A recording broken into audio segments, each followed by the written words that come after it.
Those are not for me. I buy them for my boyfriend. Do you have a boyfriend? Worst panic lie I have ever heard. And it gets so much worse. That's one of today's stories. Welcome to the Campfire. This is a brand new series. Today I fucked up stories inspired by Reddit and Minecraft in the background.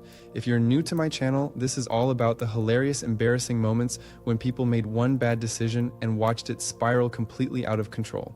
These stories are based on real events. Unlike my other series where I give verdicts or advice, this one's different. These are just pure chaos and bad decisions. No judgment, no life lessons, just entertainment. Grab a snack, get comfortable, and let's dive into today's disasters. I'm from a small town in the south.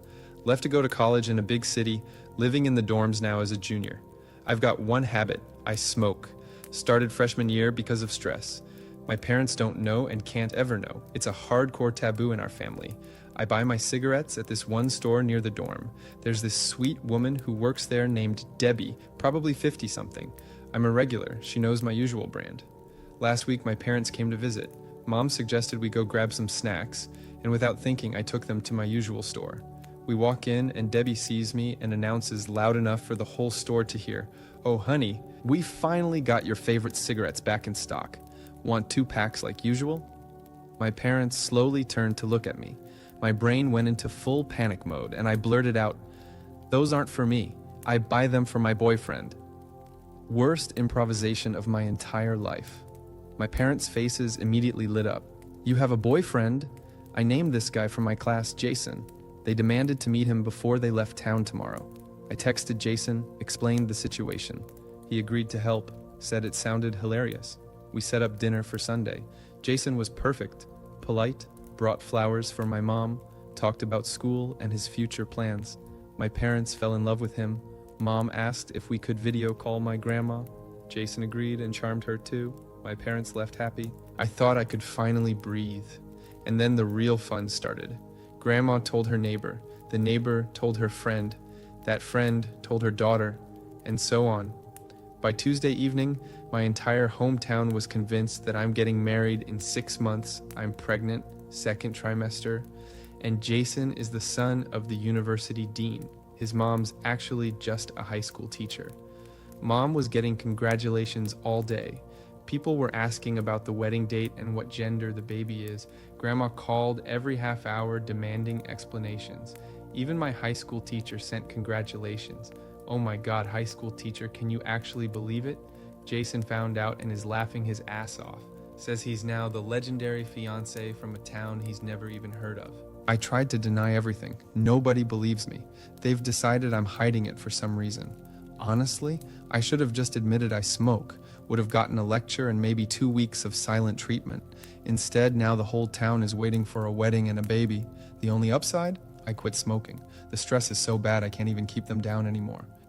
The fact that Jason just went along with it is incredible. Most people would have said absolutely not, but this legend brought flowers and charmed grandma on a video call. And now he's a mythical fiance in a town he's never been to. Props to Jason. Also, small town gossip is undefeated. Within days, you went from having a boyfriend to being pregnant with the dean's grandchild. That's some Olympic level telephone game right there. At least you quit smoking. Unconventional method, but it worked. Next story. I lived with my girlfriend for 2 years. Everything was fine. We both worked, split chores 50-50, relationship was stable. About a year ago, she got hooked on some online game. At first I didn't care. She'd play a couple hours in the evening, whatever. Then it got worse. I'd come home from work and she'd be at the computer with headphones on. No dinner made, apartment not cleaned. She was looking for a job at the time. I tried talking to her. She'd brush me off saying, "Just let me finish this round." Sex disappeared completely. She was always tired or busy. After about 3 months, she'd gained noticeable weight, just sat at home, didn't move, ordered delivery constantly. I started getting pissed. I'm paying for the apartment, coming home to a mess. My girlfriend turned into a complete shut-in. I sat her down for a serious talk. She explained she wasn't just playing. She was developing a remake of an old game she loved as a kid. Learning programming from YouTube, making all the graphics herself, talking with the community, planning to launch in 6 months. I looked at the screen, some pixelated crap, 1,000 windows full of code. Not impressed. Then she asked me for $5,000 for equipment, licenses, hosting. I refused, told her it was nonsense, that nobody wanted her game, that she was wasting her time. We had a massive fight.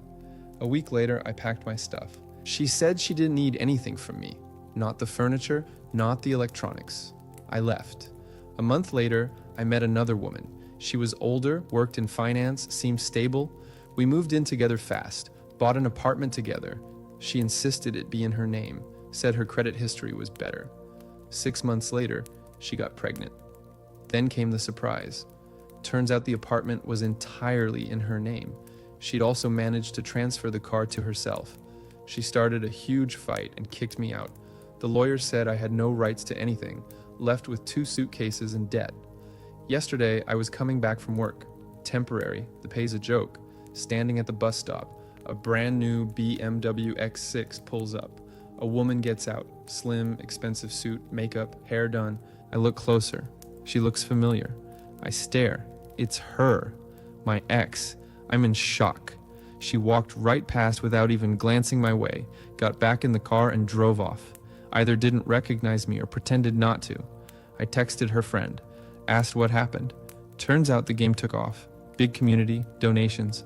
She hired a team, expanded the project. Now she makes more in a year than I do. She's dating a guy from the Netherlands. They met through the game. Wedding in Europe this summer. I'm sitting here in a rental room eating instant noodles, realizing the scale of my fuck up. She asked for $5,000.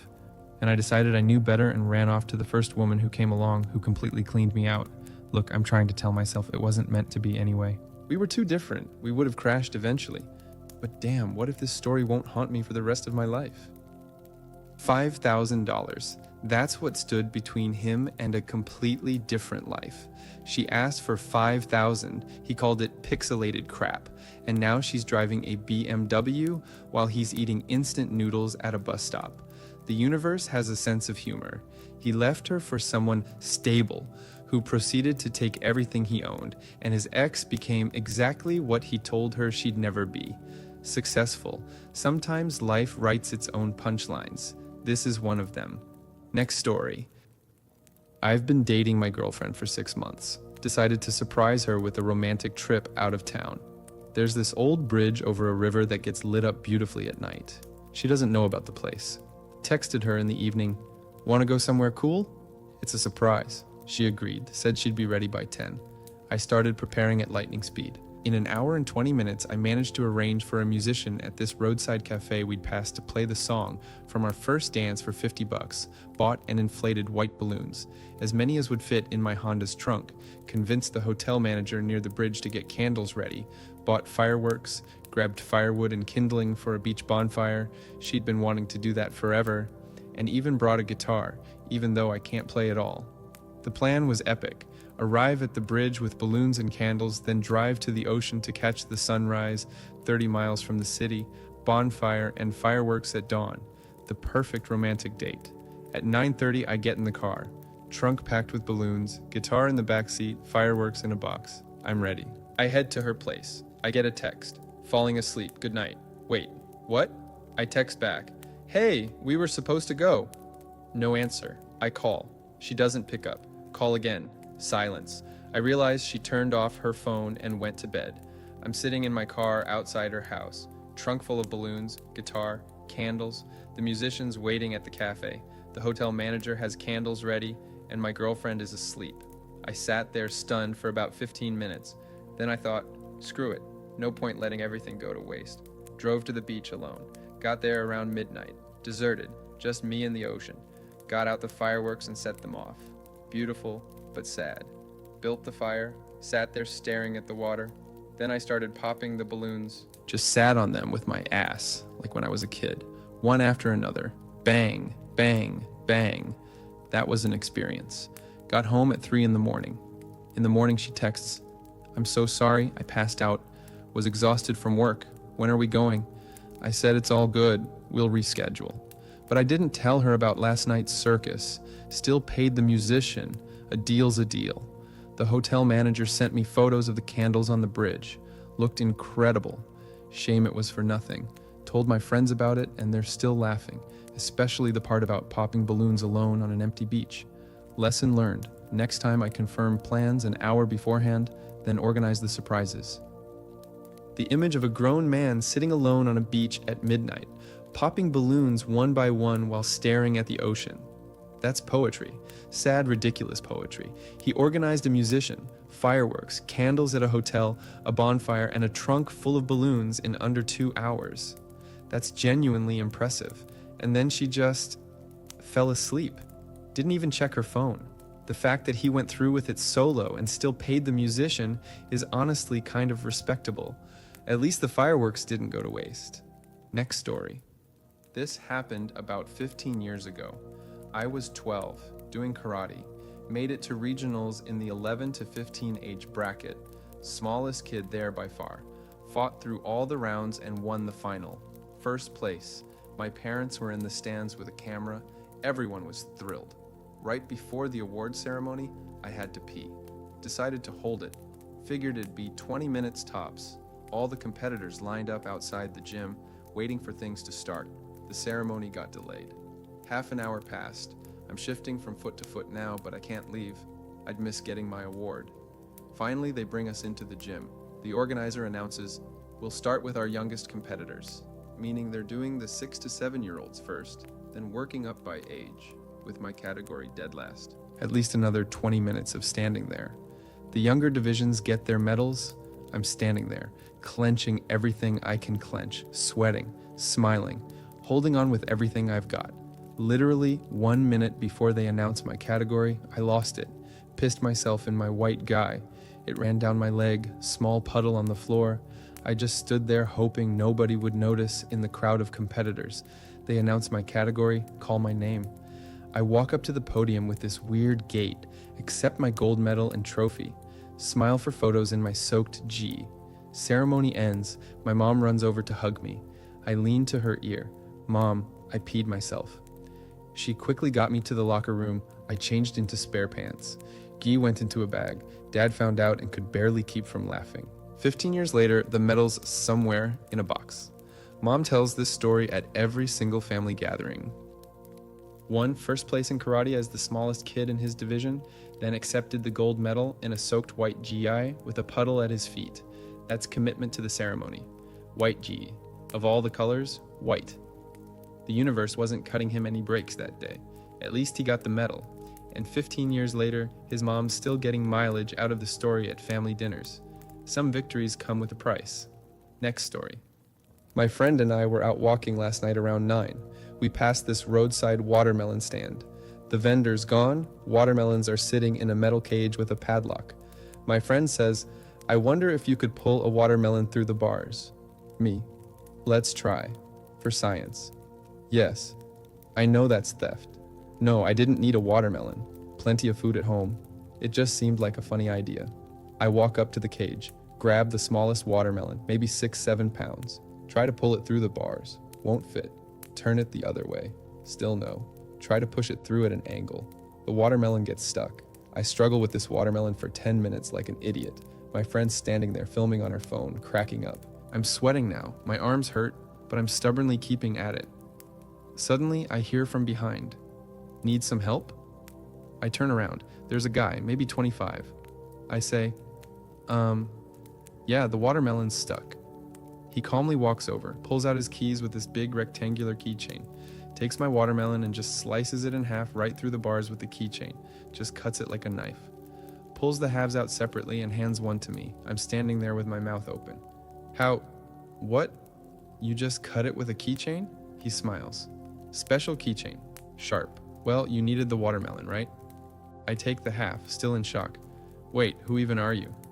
"Security guard. Working the night shift at this stand." My buddies and I stood over there for 10 minutes. Nods to the side. "Watching you try to extract that watermelon. Got it on video." I looked that direction. 3 guys standing by a car laughing their asses off, one of them waving. I turned red as a tomato. My friend too. I try to hand the watermelon back. "I'm sorry, we didn't..." He goes, "Keep it, my treat. You entertained me on a boring shift, but next time just buy it for $5, yeah?" We got out of there fast. Threw the watermelon in the nearest trash can out of pure shame. My friend showed me the video. I look like a complete moron yanking on a watermelon for 10 straight minutes. They stood there for 10 minutes watching someone struggle with a watermelon through cage bars, got it on video, and then the security guard cut it in half with a tactical keychain and gave it to them as a gift. That's top-tier trolling. Respectfully. For science is never a good justification for theft, but at least they got caught in the most entertaining way possible. And then threw the watermelon away out of pure shame. Didn't even eat it after all that effort. The last story. My best friend Sarah was celebrating her 30th birthday on Saturday. I volunteered to organize the party, rented a banquet hall at a restaurant, invited 30 people, decorations, music, the whole adult affair. A week before the party, I ordered a cake from a local bakery, found them through Instagram, good reviews, pretty photos, called the owner, described what I wanted, 2-tier cake, pink and gold, inscription on top reading, "Happy 30th birthday, Sarah." She wrote everything down, said it'd be ready Saturday at 6 p.m. I paid $150, got a confirmation email. Saturday arrives, party's at 7. At 6, I pull up to the bakery to pick up the cake. Shop's closed. I call the owner, no answer. Message her on Instagram, nothing. Call again, she rejects it. I start panicking. Look through the window. Lights are on inside. Knock on the door. Nobody. 10 more minutes of knocking and calling. Finally, the door opens. Some guy in an apron comes out. I'm here for the cake for Sarah, ordered for today at 6. He goes inside, comes back with a box. Here you go. I take the box, sign for it, rush to the restaurant. It's already 6:40, guests are starting to arrive. Put the cake in the kitchen fridge without opening it. No time to check. I trust the professionals. Party's going great. Sarah's happy. Everyone's having fun. Dinner went well. At 9, it's cake time. I go to the kitchen, grab the box. Servers light the candles. We turn off the lights. Everyone starts singing happy birthday. I carry the cake to the table, set it in front of Sarah. Lights come on, and everyone sees what's written on the cake. Our condolences. Rest in peace. The singing cuts off. Silence. Everyone's staring at the cake. Sarah's staring at the cake. I'm staring at the cake. Sarah starts crying, not from laughter, from shock and hurt. Her mom gets up from the table and walks to the bathroom. Several guests can't tell if this is a joke or a disaster. Someone nervously giggles. I'm completely losing my shit. Grab my phone, call the baker, no answer. Call again. She rejects it. Send an angry message, no response. Sarah's best guy friend thinks fast. Grabs a knife, scrapes off the top layer of frosting with the text. Underneath, it's just plain pink cake with no writing. There, now it's fine. Let's blow out the candles. We try to continue. Blow out candles. Cut the cake. But the mood's ruined. Sarah's holding it together, but I can see she's upset. Some guests start quietly leaving. Someone managed to photograph the cake with the inscription and posted it in our group chat with the caption, "Well, this is one hell of a party." By the end of the night, all our mutual friends had seen the photo. The memes started immediately. Next day, I drove to the bakery in person. The owner finally showed up. I showed her the photo of the cake. She checked her records and went pale. Turned out they had 2 orders for Saturday. Mine. Happy 30th birthday, Sarah, and someone else's. A memorial cake for a funeral. That guy who gave me the cake was a new employee who mixed up the boxes. She apologized profusely, offered to refund the money and make a new cake for free. I took the refund but didn't need a new cake. The party was already over. A week later, Sarah can more or less laugh about it. Says it'll be a legendary story for all her future birthdays.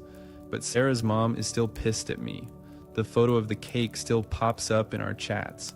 Someone turned it into a meme with, "When you try your best, but you don't succeed."